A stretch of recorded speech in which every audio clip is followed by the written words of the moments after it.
નમસ્કાર. સત્કર્મોનો ચેપ.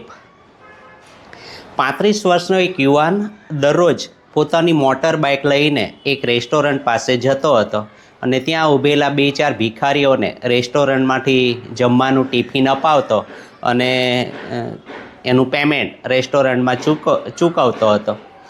રેસ્ટોરન્ટના માલિકને આ યુવાનની પ્રવૃત્તિથી નવાઈ લાગી એટલે એણે પૂછ્યું, એટલે જવાબમાં યુવાને કહ્યું કે મારા પિતાજી હંમેશા કહેતા કે બીજાને જમાડીને જમવાથી ભોજન પ્રસાદ બની જાય છે અને બહુ મીઠું લાગે છે. હું નાનો હતો ત્યારથી પિતાજી સાથે આ રીતે ગરીબોને અને ભૂખ્યાઓને જમાડવા માટે સાથે જતો હતો. હવે તો પિતાજી છે નહીં, પણ એમનું એ સત્કર્મ મેં ચાલુ રાખ્યું છે અને આ કામ કરવાનો મને બહુ આનંદ આવે છે. દરરોજ માટે યુવાન પોતાની બાઇક લઈને રેસ્ટોરન્ટ પર જતો હતો. 2-5 ભિખારીઓને રેસ્ટોરન્ટમાંથી ટિફિન અપાવતો અને એનું પેમેન્ટ રેસ્ટોરન્ટમાં ચૂકવી અને ચૂપચાપ પોતાની મોટર બાઇક લઈને જતો રહેતો હતો. ઘણા બધા ભિખારીઓ અને રેસ્ટોરન્ટનો માલિક પણ હવે આ યુવાનને ઓળખી ગયા હતા. એક દિવસ એ યુવાન એ રેસ્ટોરન્ટ પર આવ્યો જ નહીં. ત્યાં ઊભેલા 2 ભિખારીઓએ એ યુવાનની બહુ રાહ જોઈ, પણ ઘણીવાર સુધી યુવાન ન આવ્યો એટલે ભિખારીઓ ત્યાંથી ચાલ્યા ગયા. બીજા દિવસે પણ યુવાન ન આવ્યો. 3-4 દિવસ સુધી યુવાન રેસ્ટોરન્ટ પર દેખાયો નહીં. એક દિવસ એ ભિખારીમાંથી એક જૂનો ભિખારી રેસ્ટોરન્ટ પર આવ્યો અને ત્યાં ઊભેલા એક બીજા ભિખારીને રેસ્ટોરન્ટમાંથી ટિફિન બંધાવી આપ્યું અને એનું પેમેન્ટ પોતે ચૂકવ્યું.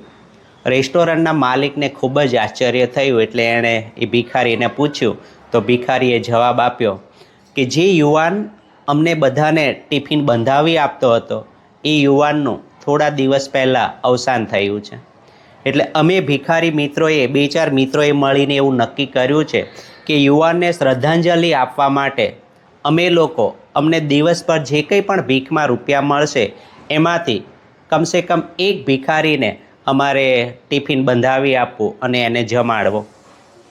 રેસ્ટોરન્ટના માલિકને આ ભિખારીની વાત સાંભળીને શું બોલવું એ કંઈ સૂઝ્યું નહીં, પણ શું કરવું એ એને તરત સૂઝ્યું.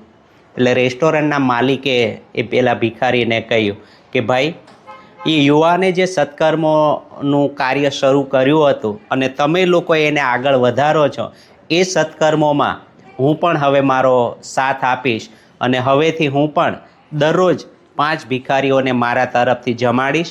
એના માટે તમારે રૂપિયા ખર્ચવાની જરૂર નથી. એટલે પેલા ભિખારીએ નમ્રતાથી કહ્યું કે સાહેબ, અમે તો ખૂબ નાના માણસ છીએ. આ લોકસેવા અને સમાજ સેવા જેવા મોટા કામો કરવાની અમારી ત્રેવડ નથી. છતાં અમને જે કંઈ પણ રૂપિયા ભીખમાં મળે છે એમાંથી કમસે કમ દરરોજ એક ભિખારીને અમારે જમાડવો, એનું ટિફિન બંધાવી આપવું, એવું અમે ચાલુ રાખ્યું છે અને આ પ્રવૃત્તિ અમે અમારા છેલ્લા શ્વાસ સુધી ચાલુ રાખવા માંગીએ છીએ. પહેલાં યુવાનનો આ સત્કર્મોનો દીવો અમે ઝળહળતો રાખવા માંગીએ છીએ. રેસ્ટોરન્ટનો માલિક તો અવાક થઈ ગયો. એણે ભિખારીને કહ્યું કે ભાઈ, પેલા યુવાનને શ્રદ્ધાંજલિ આપવા માટે તમે જે આ સત્કર્મોનો દીવો ઝળહળતો રાખ્યો છે એમાં હું પણ મારું તેલ પુરાવવા માગું છું. હવેથી આજીવન દરરોજ માટે 5 ભિખારીઓને મારા તરફથી હું મફત ટિફિન સેવા આપીશ. મિત્રો, સમાજમાં ચેપી રોગો તો ઘણા થતા હોય છે, પણ આવા સત્કર્મોનો પણ ચેપ માણસોને લાગવો જોઈએ. આપણી આખી જિંદગીમાં આવા એકાદ સારા સત્કર્મોનો ચેપ જો આપણને ન લાગે ને, તો આપણે સમજી જવાનું કે આપણો આ ભવનો ફેરો ફોગટ ગયો છે. જય શ્રી કૃષ્ણ. અસ્તુ. ધન્યવાદ.